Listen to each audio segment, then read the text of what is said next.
The Oath of Conquest is for paladins that have gone down a much darker road. I talked to Jeremy Crawford about this latest subclass in Xanathar's Guide to Everything. The Oath of Conquest for the Paladin is a little bit of a walk on the dark side. In the Player's Handbook, we already have the Oath of Vengeance, which is another sort of darker paladin. Paladins are often associated with, golden light and heroism, upholding justice. So in the Player's Handbook, we introduced for players who wanted a bit of a darker paladin, the Dark Avenger. And in fact, we even say that the Oath of Vengeance is called the Avenger or the Dark Knight. They're meting out vengeance. So the Oath of Conquest, we go even deeper then into that darker realm for the Paladin, where these are Paladins that believe so much in law and order that they are going to enforce it. They are going to conquer those who are unruly and prone to evil and bend them to their will.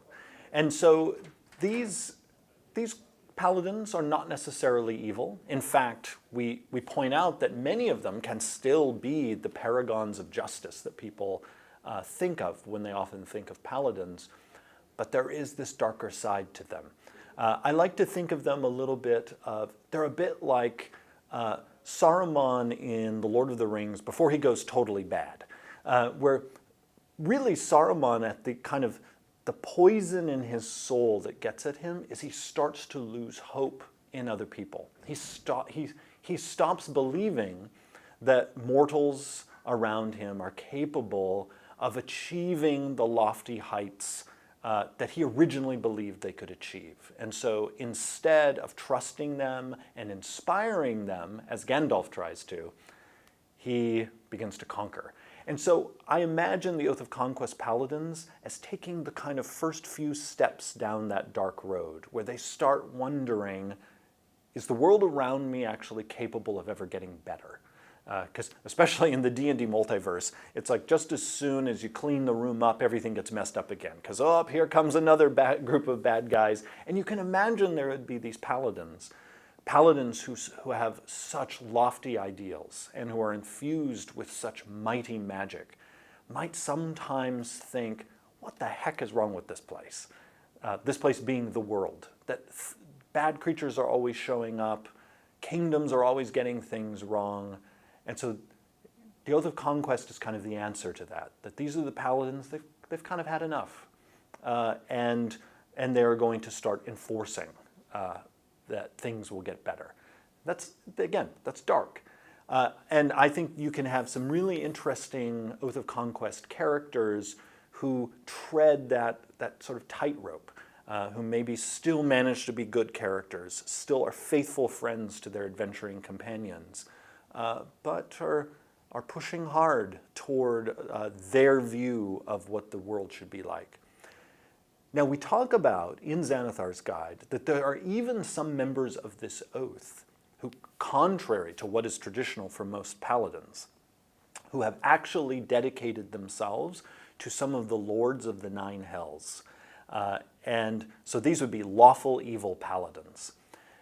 Now, one of the neat things is the greatest opponents of those lawful evil paladins are other paladins who are members of the Oath of Conquest. So we plant this seed in the description of this subclass of there being actually this slow boiling civil war within this subclass. And essentially they're paladins who are on this spectrum of kind of losing their hope. They're the ones who still have some and who still believe in goodness. And they're the ones who've gone all the way to the dark side and basically like, we are going to crush these kingdoms around us and make them be places of glorious order. Now, when it comes to the game mechanics, how this gets expressed is this paladin is very effective at striking fear in others. We imagine this paladin to have this imperious presence. And then as they level up, they start having this ability to, with just an aura that emanates from them, to make people who are frightened of them being unable to move. So you can imagine people are suddenly just quivering around them. In terms of mood, one of my favorite abilities that these paladins have is their Scornful Rebuke, where if you strike them in battle, they can make it so you take psychic damage in return, where it's just basically like they are not going to have it. And they are not going to put up with anyone showing any kind of rebellious behavior toward them. One of the other names for these paladins are Night Tyrants. That, again, they are the paladins who've gone so far into the woods of their lawfulness that some of them get lost there. Now, these paladins are distinct from Oathbreakers, who are in the Dungeon Master's Guide. Those are paladins that have truly given themselves over to evil. You can imagine, if you're thinking about characters who might be like members of the Oath of Conquest in other stories, Judge Dredd would be an example of this. Now, you could also certainly create a Judge Dredd-like character with the Oath of Vengeance. Again, in some ways it depends on how much you want to turn up the darkness. Because again, the Oath of Vengeance I think of as being a bit gray, and Oath of Conquest starts getting dark, but not so dark as the Oathbreaker, which is why the Oath of Conquest is on the player side of things in a player book, whereas the Oathbreaker is in the Dungeon Master's Guide. And it's something we imagine to mostly be there for non-player characters.